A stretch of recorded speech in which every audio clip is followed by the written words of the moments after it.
اعوذ باللہ من الشیطان الرجیم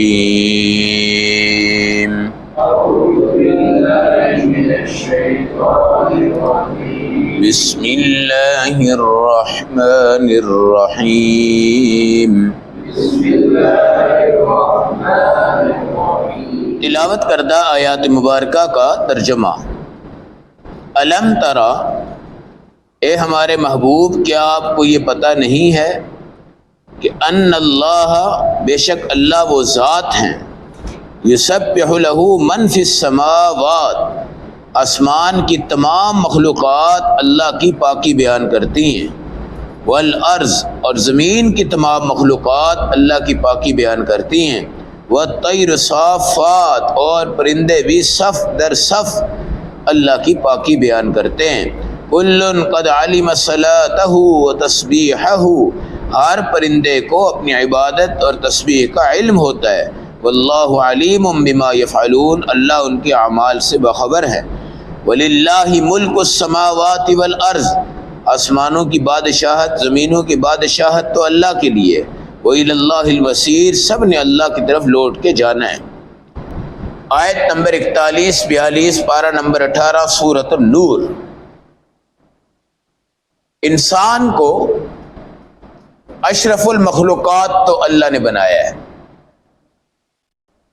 مگر اس کے باوجود کبھی وہ فرش پہ پہنچ جاتا ہے عبادت کر کے، اور کبھی عرش پہ پہنچ جاتا ہے عبادت کر کے۔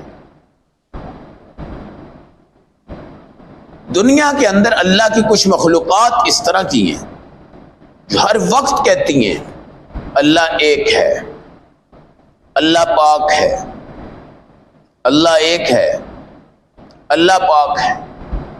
اور یاد رکھیے کہ انسان کا ایک طرف میدان ہے، اور پرندے اور درندے، شجر اور حجر، ان کا میدان ایک طرف ہے۔ اگر مخلوقات کے اندر ہم موازنہ کرتے ہیں تو یہ انسان ہی ہے جو کبھی چودھری بن کے خدا کو ٹھکرا دیتا ہے، مگر آج تک کسی پرندے اور درندے نے اللہ کو ایک ہی مانا ہے، دو خدا اس نے۔ انسان کے لیے لمحہ فکریہ ہے کہ نہیں ہے کہ جن پرندوں کو اللہ نے آسمان تک رسائی دی ہے، زمین تک رسائی دی ہے، مشرق تک وہ جا سکتے ہیں، مغرب تک وہ جا سکتے ہیں۔ آپ دیکھیں کچھ پرندے ہوتے ہیں، کسی موسم میں وہ لاہور ہوتے ہیں، کسی موسم کے اندر وہ مری ہوتے ہیں، کسی موسم کے اندر وہ آسٹریلیا پہنچے ہوتے ہیں، کسی موسم کے اندر وہ امریکہ پہنچے ہوتے ہیں۔ ان کا یہ سفر ہے، ہوائی اور فضائی سفر ہے، مگر اس کے باوجود آج تک کسی پرندے نے اپنے دماغ اور جو اللہ نے اس کو ذہانت دی ہے، اس نے اللہ کو ایک کہا ہے، اللہ کو اس نے دو نہیں کہا۔ اور ہم جناب ایک گلی چھوڑ کے دوسری گلی پہ جاتے ہیں تو مشرک بیٹھا ہوتا ہے، ایک محلہ چھوڑ کے اگلی گلی پہ جاتے ہیں تو بدعتی بیٹھا ہوتا ہے، ایک محلہ چھوڑ کے دوسرے محلے میں جاتے ہیں تو کوئی نہ کوئی منافق بیٹھا ہوتا ہے۔ فرشتوں میں نفاق نہیں ہے، پرندوں میں نفاق نہیں ہے، فرشتوں میں شرک نہیں ہے، پرندوں میں شرک نہیں ہے، فرشتوں میں نہ شکری نہیں ہے، پرندوں میں نہ شکری نہیں ہے۔ اور جتنا کامل بھروسہ آج یہ پرندہ کرتا ہے، کاش کے مسلمان بھی اتنا بھروسہ کر ڈالیں۔ خالی پیٹ جا رہے ہیں، واپس آتے ہیں، پیٹ اپنا بھی بھر کے آتے ہیں اور اپنے بچوں کے لیے بھی خوراک لے کے آتے ہیں۔ کوئی تیل کا خرچہ، پٹرول کا خرچہ، گیس کا خرچہ، نان چنے کا خرچہ، پائے روٹی کا خرچہ، ان کا کوئی نہیں ہے، ان کا کوئی نہیں ہے۔ اللہ ان کو کھلاتا ہے، اللہ ان کو پلاتا ہے، اور جہاں سے اللہ ان کو رزق دیتا ہے وہاں انسان پہنچتے بھی نہیں ہیں، وہاں انسان پہنچتے بھی نہیں ہیں۔ اللہ نے قدرت کا اس طرح کا نظام بنایا ہوا ہے، اور یہ ہر وقت کہتے ہیں سبحان اللہ، سبحان اللہ، سبحان اللہ، سبحان اللہ، سبحان اللہ۔ بعض روایات یہ بتاتی ہیں کہ بعض دفعہ جو بارش ہوتی ہے نا، وہ انسان کی ناشکری کی بنیاد پہ تو اللہ بالکل بند کر دیتے، مگر ان پرندوں کی اور درندوں کی پیاس کو بجھانے کے لیے اللہ کرتے ہیں۔ اور بندہ یہ سمجھتا ہے بڑی یار رحمت ہو گئی ہے، بڑی کیا ہو گئی ہے، رحمت ہو گئی ہے۔ اور جنگلات میں جب بارش ہوتی ہے خوبصورت قسم کا ایک نظارہ ہوتا ہے، کبھی اویلے پڑ رہے ہوتے ہیں، کبھی برف پڑ رہی ہوتی ہے، کبھی عجیب قسم کے نظام ہوتے ہیں، وہاں تو انسان رہتے بھی نہیں ہیں، وہاں اللہ ان کے لیے ہوتا ہے، پرندوں کے لیے، شجر کے لیے، حجر کے لیے، ان تمام چیزوں کے لیے۔ یہ ہر وقت کہتے ہیں اللہ پاک ہے، اللہ پاک ہے۔ اللہ ذات ہی ایسی ہے کہ ایک ٹائم ایسا نہیں ہے جس میں اللہ کی پاکی کو بیان کرنے والا کوئی نہ ہو۔ اگر آپ بیت اللہ میں طواف کر رہے ہیں تو اگر طواف بفرض محال رک بھی جائے، ویسے تو وہ رکتا نہیں ہے، بفرض محال وہ رک جائے تو بیت اللہ کے اوپر بیت المعمور ہے اوپر، اس جگہ بھی 70,000 فرشتے طواف کر رہے ہوتے ہیں۔ یہاں کا بندہ اگر ٹھہر جائے، نماز میں آ جائے، یہ رک جائے، یا اس کا ختم بھی ہو جائے، تو بھی بیت المعمور پہ کیا ہو رہا ہوتا ہے؟ طواف ہو رہا ہوتا ہے۔ ساری دنیا کی سپلائی بیت اللہ سے آتی ہے، اور بیت اللہ سے ہی ہر چیز کی برکت کے فیصلے ہوتے ہیں، بیت اللہ سے ہی ہر چیز کی ترقی کے فیصلے ہوتے ہیں، بیت اللہ سے ہی ہر چیز کی مثبت اور منفی تجاویز اللہ کی طرف سے آتی ہیں اور ساری دنیا میں وہ پھیل جاتی ہیں۔ اور یہ وہ بیت اللہ ہے جس جگہ ہر وقت اللہ کا ذکر ہو رہا ہوتا ہے، ہر وقت اللہ کا ذکر ہو رہا ہوتا ہے، ہر وقت اللہ کا ذکر۔ اب کرونا آیا تو نیچے حاجی بیچارے رک گئے، لیکن اوپر کے بیت المعمور میں تو کوئی کرونا نہیں تھا بھائی، پرندوں میں تو کوئی کرونا نہیں تھا۔ یہ تو اللہ کو پاک کہتے رہے، پاک کہتے رہے، پاک کہتے رہے۔ صبح صبح جب آپ اٹھیں، پرندے بھی کچھ نہ کچھ درختوں پہ سوئے ہوتے ہیں، جب وہ صبح اٹھتے ہیں تو ہلکی ہلکی آواز سے ہر پرندہ چھوٹی چھوٹی آوازیں نقل کر رہا ہوتا ہے۔ ہم تو یہ پہچانتے ہیں کہ جناب یہ آواز والا پرندہ ہے کون سا، اور ہم میں جو پہچان جائے کہ جس نے پہچان لیا کہ یہ فلاں آواز والا فلاں پرندہ، کہتے ہیں واہ یار واہ بڑا کمال ہے تم۔ لیکن بھائی وہ اللہ جو ان پرندوں کی تسبیح سنتا ہے، بلبل کیا کہہ رہی ہے، کوئل کیا کہہ رہی ہے، کوا کیا کہہ رہا ہے، طوطا کیا کہہ رہا ہے، چیل کیا کہہ رہی ہے، مرغابی کیا کہہ رہی ہے، کبوتر کیا کہہ رہا ہے، کبوتری کیا کہہ رہی ہے، ہیں جی؟ وہ اللہ جب ان کی تسبیحات سنتا ہے، اور سمندر کی لہروں پہ پرندے ایسے اڑ رہے ہوتے ہیں، دریاؤں کی موجوں پہ ایسے اڑ رہے ہوتے ہیں، درختوں کے اوپر بیٹھے ہوتے ہیں، اللہ کی آبشاروں پہ بیٹھے ہوتے ہیں، کوئی اس طرح اپنی جماعت لے کے آسمان پہ اڑ رہے ہیں، کوئی جماعت لے کے نیچے آ رہے ہیں، کوئی جماعت لے کے آگے جا رہے ہیں، کوئی جماعت لے کے ادھر آ رہے ہیں۔ ایک بہت بڑے بزرگ ہیں، فرماتے ہیں کہ پرندے کا شکار اس ٹائم ہوتا ہے جس ٹائم وہ اللہ کی تسبیح نہیں کر رہا ہوتا۔ کمال کی بات ہے۔ بعض دفعہ ہم شکار کرتے ہیں، مرنا یقینی ہوتا ہے لیکن وہ اڑ جاتا ہے، اور بعض دفعہ غیر یقینی صورتحال ہو جاتی ہے کہ وہ مر جاتا ہے۔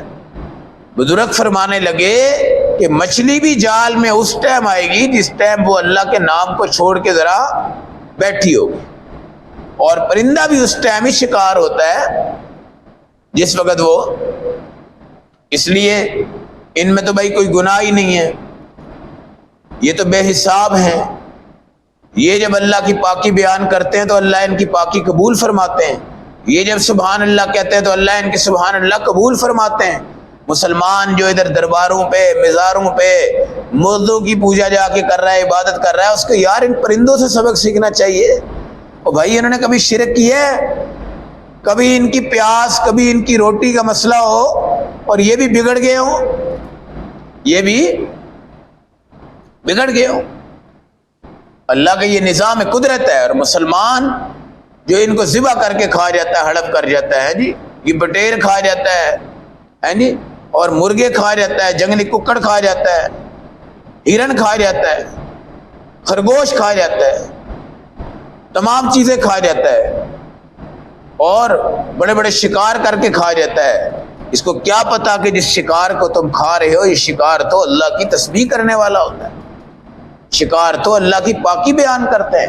یہی قرآن کہتا ہے دیکھو تمام آسمان زمین کی مخلوقات اللہ کی تسبیح کرتے ہیں، وَالطَّيْرُ صَافَّاتٍ، پرندے صف در صف، پرندے صف در صف۔ اور یہ نظام ہے، یہ مرغابیاں جو ہوتی ہیں نا، مرغابیاں، یہ کبھی آپ دیکھیں جب یہ چل رہی ہوتی ہیں اپنا لشکر لے کر، ان میں سردار آگے ہوتی ہے اور اس کے نائب پیچھے ہوتی ہے، اور اس کے پیچھے ساری اجتماعیت ہوتی ہے، ان میں کبھی افتراق نہیں ہوتا۔ ہاں کبھی کبھی کوئی مرغابی قافلے سے کٹ جائے، وہ بیچاری پاگل ہو جاتی میں جاؤں تو کدھر جاؤں، کیونکہ انہوں نے کٹھا چلنا، کٹھا رہنا، کٹھا بیٹھنا، کٹھا اٹھنا سیکھا ہوا ہوتا ہے۔ اور ایک طرف ہم کہتے ہیں یار اکیلے اور آسان، اکیلے آسان، اجتماعیت سے پاک ہو جاؤ، سائڈ پہ رہو، تنہائی میں رہو، اکیلے رہو۔ نبی پاک صلی اللہ علیہ وسلم پرندوں سے بڑی محبت فرماتے تھے۔ آج بھی حرم کے اندر آپ کو کبوتر نظر آتے ہیں، مدینہ میں آپ کو کبوتر نظر آتے ہیں، لیکن کمال کی بات یہ ہے کہ وہ حرم میں بیٹھ نہیں کرتے۔ بلیاں کتنی حرم شریف میں جا رہی، مگر وہ حرم کے اندر گندگی نہیں ڈالتی۔ کبوتر نے جب پیشاب کرنا ہے تو وہاں سے وہ اڑ کے چلا جائے گا اور حدود حرم سے باہر چلا جائے گا۔ آپ چوک میں دیکھیں، کوئی سمیل نہیں ہے، کوئی بدبو نہیں ہے، حرم میں اڑ رہے ہیں، ادھر جا رہے ہیں، ادھر جا رہے ہیں۔ اور اللہ نے حاجی سے کہا کہ اس شکار کو تم نے مارنا بھی نہیں، اور غیر محرم کو تم نے یہ بھی نہیں بتانا کہ آؤ یار یہ کبوتر مار لو۔ بتاؤ گے تب بھی جائز نہیں، شکار کرو گے۔ اور تیسرے نمبر پہ کہا کہ حرم کے شکار کو تم نے اشارے سے ڈرانا بھی نہیں ہے۔ کیا امن ہے؟ حرم کے درخت نہیں کاٹنے، اس کی ٹہنیاں نہیں کاٹنی، حرم کے شکار کو نہیں چھیڑنا، حرم کی کسی چیز کو ڈرانا نہیں، خوف زدہ نہیں کرنا، وحشی نہیں کرنا۔ یہی تو وجہ ہے کہ ابابیل چل رہے ہیں، ادھر سے کبوتر چل رہے ہیں، ادھر سے بلیاں آ رہی ہیں، ادھر سے تمام چیزیں آ رہی ہیں، آپ کے پاؤں میں کبوتر پھر رہے ہوتے ہیں، اور یہاں پر ہم چلے جائیں کسی پرندے کے پاس سے ایسے گزرے، وہ ایسے اڑ کے بھاگ رہے ہوتے ہیں۔ ان کو پتا ہے کہ جناب اس نے کوئی نہ کوئی کام۔ تو پرندوں سے مسلمان کو سبق سیکھنا ہے۔ ان کی بولیاں سلیمان علیہ السلام سمجھتے تھے، پرندوں کی بولیاں جو تھی وہ حضرت سلیمان کیا تھے؟ سمجھتے تھے۔ ہدہد ان کا ماتحت پرندہ تھا اور وہ آپ کے تابع ہوتا تھا، اور یہ بڑا خوبصورت جہاں تھا۔ حضرت سلیمان علیہ السلام کی ہواؤں پہ بھی حکومت تھی، زمین پہ بھی حکومت تھی، پرندوں پہ حکومت تھی، جنات پہ آپ کی حکومت تھی۔ بیت المقدس جو آپ نے تعمیر کیا تو وہ جنات نے کیا، آپ اس کے نگران ہوتے تھے، ایسے لاٹھی پکڑ کے آپ کھڑے رہتے تھے، اور فرشتے اور جنات کیا کر رہے ہوتے تھے؟ کام کر رہے ہوتے تھے۔ وہ تعمیر ہوتا گیا ہوتا گیا ہوتا گیا، حضرت سلیمان کی موت واقع ہو گئی، مگر وہ اس طرح کہ وہ جو لاٹھی تھی اس پر آپ کے ہاتھ اس طرح اللہ نے مضبوط کر دیے، موت ہو بھی گئی لیکن آپ ایسے ہی کھڑے رہے۔ فرشتے سمجھتے رہے کہ آپ نگرانی کر رہے ہیں، جنات سمجھتے رہے کہ آپ نگرانی کر رہے ہیں، اور جس ٹائم وہ بیت المقدس کی تعمیر مکمل ہوئی تو وہ لاٹھی گری، اب پتہ چلا کہ یہ تو اللہ کو پیارے ہو گئے، یعنی اللہ کو پیارے ہونے کے بعد بھی اللہ نے ان کو اس طرح ہی رکھا ہے۔ اور سب سمجھتے رہے یہ زندہ ہیں، کہتے ہیں یار ان کو سارا علم ہوتا ہے، سارا علم ہوتا ہے۔ اللہ کے قریب فرشتے ہیں،